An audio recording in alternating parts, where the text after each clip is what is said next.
샬롬 샬롬 샬롬 샬롬.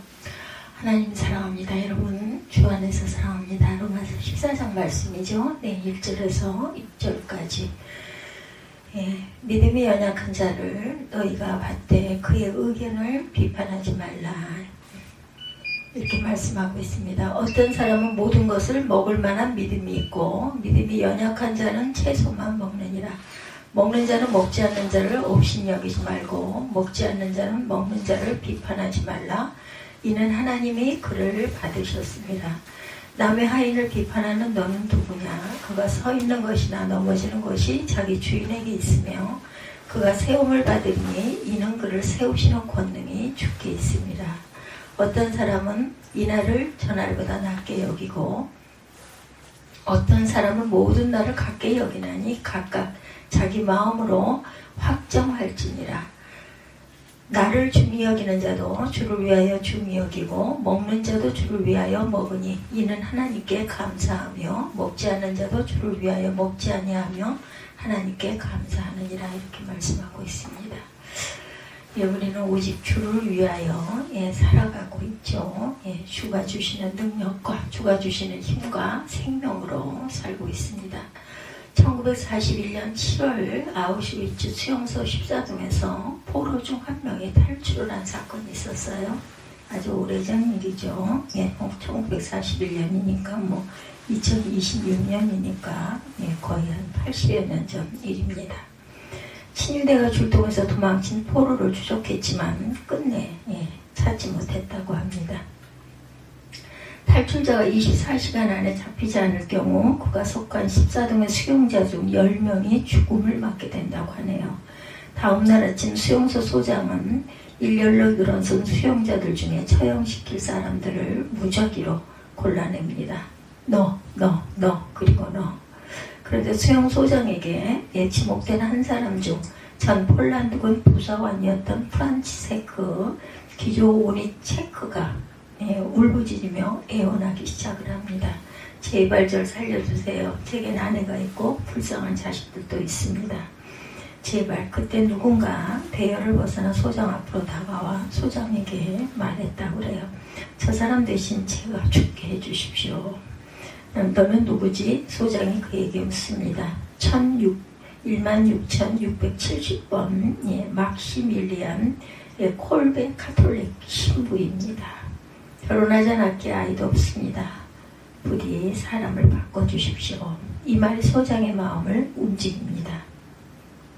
좋아, 너의 제안을 받아들이겠다. 사용소 리스트에서 울고 웃던 가져오니 체크의 번호와 이름이 지워지고 대신 콜베 신부의 번호가 이름이 올라갑니다.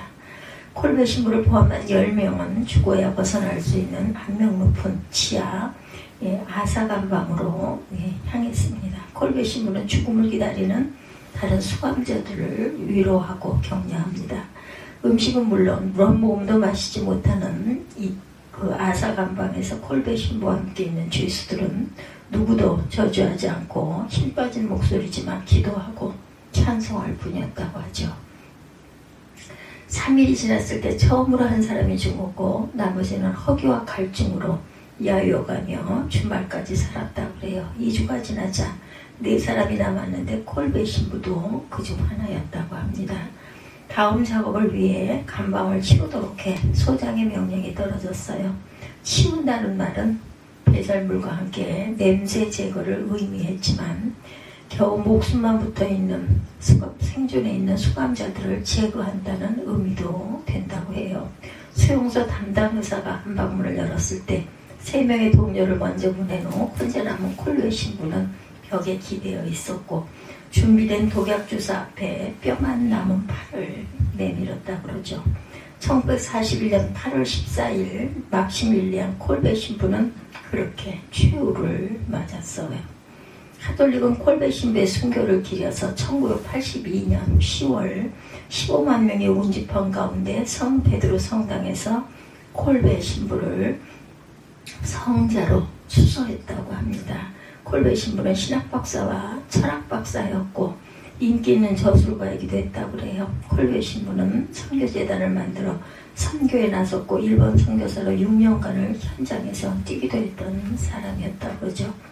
또한 콜베 신부는 700명이 넘게 공동생활을 할 수 있는 수도원을 만들 정도로 당시에 이름이 났던 신부였다고 합니다. 독일의 나치군이 들어오자 그 수도원은 반나치 중심부가 되었고 콜베 신부는 독재와 폭력으로 백성을 괴롭히는 히틀러 정권에 강력하게 반말을 했고 폴란드 동포를 위로하고 격려하다가 체포가 된 것이었다고 합니다. 이렇게 콜베 신부는 다른 사람을 위해서 자기 목숨까지 내놓았는데 오늘 우리 크리스찬들은 이웃에게 어떻게 대하고 있는지. 본문은 바울이 로마교회 그 교인들이 당하고 있는 문제에 대해서 권면하는 내용이죠. 14장 내용. 당시 로마교회 안에는 두 종류의 신앙인들이 있었는데 하나는 구원은 하나님의 은혜로 주어진 선물임을 믿고 감사하면서 사는 사람들이었고 다른 하나는 구원이 하나님의 전적인 은혜로 되는 것이 아니라 율법과 의식을 잘 준수해야 얻는다고 생각하는 이들이었다고 합니다.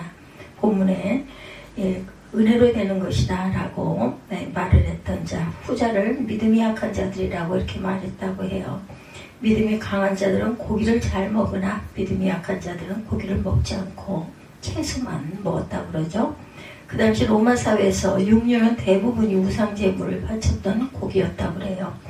우상 그 숭배자들이 제물을 헌납한 고기는 우상 숭배 사제들을 통해서 시장으로 넘겨졌고 그런 관계로 시장에서 사먹는 고기들은 대개 우상 숭배에 쓰여졌던 그런 고기였다고 합니다.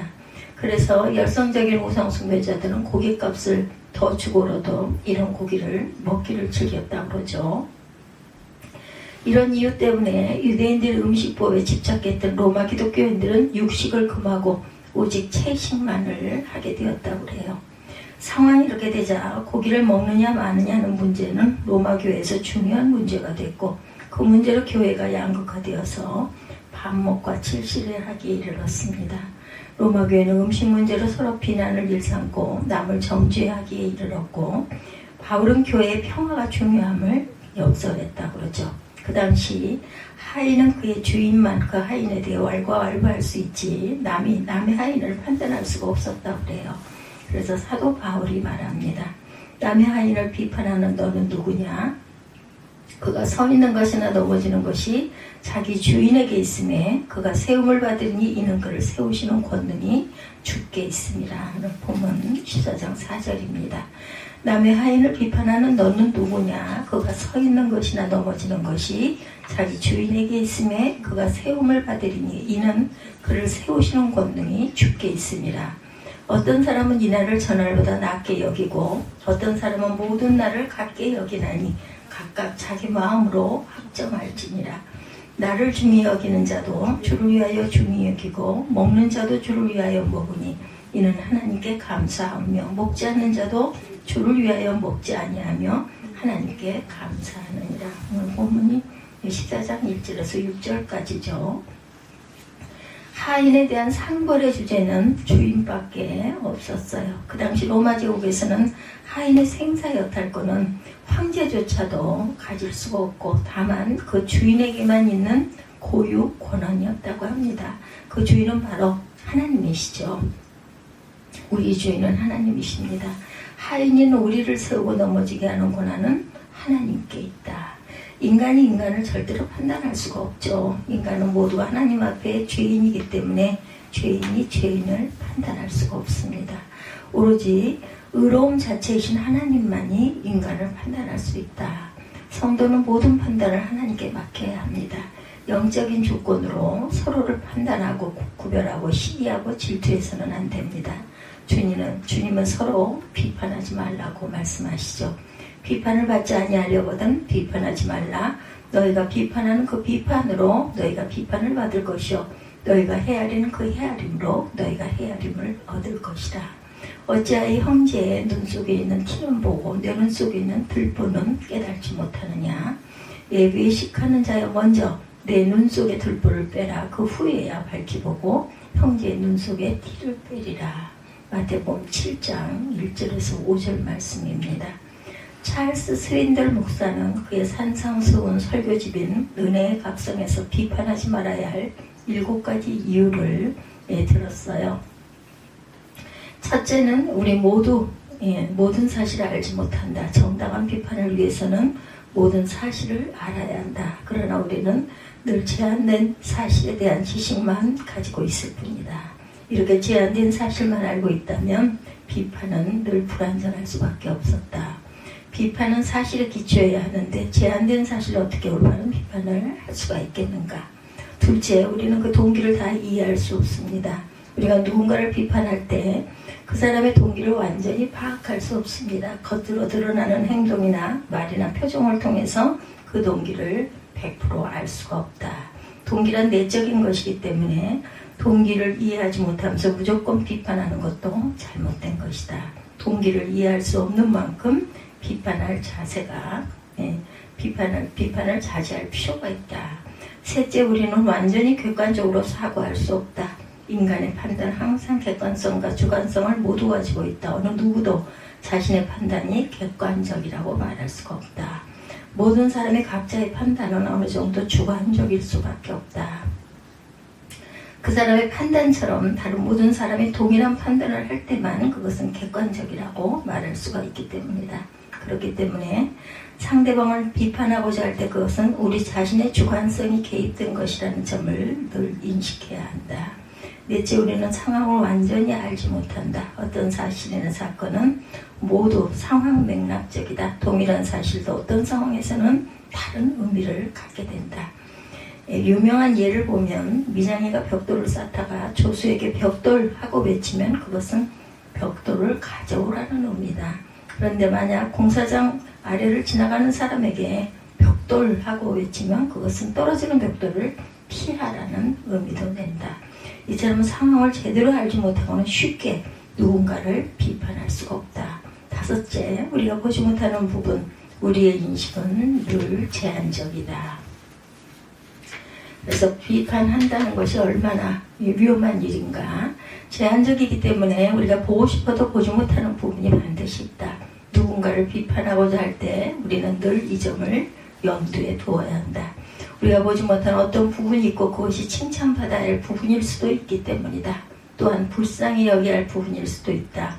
만약 우리가 비판하고자 하는 사람이 정말 드러내기 힘들 장애를 가졌거나 남 모르는 고통을 가졌다면 우리의 비판은 불완전할 수밖에 없다.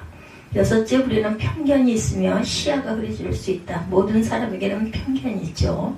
어떤 경우에는 비판하려고 하는 상대방에 대한 첫인상이 편견으로 작용될 수 있기 때문이다. 또한 비판하려는 상대방에 대해서 주위 사람들이 평가를 내린 것이 편견으로 작용하기도 한다. 이런 편견이 있는 한 우리의 평가는 사실에 근거한 평가가 될 수가 없다. 이미 평가를 내려놓고 거기에 필요한 사실들만을 열거하는 것이 될 수도 있다.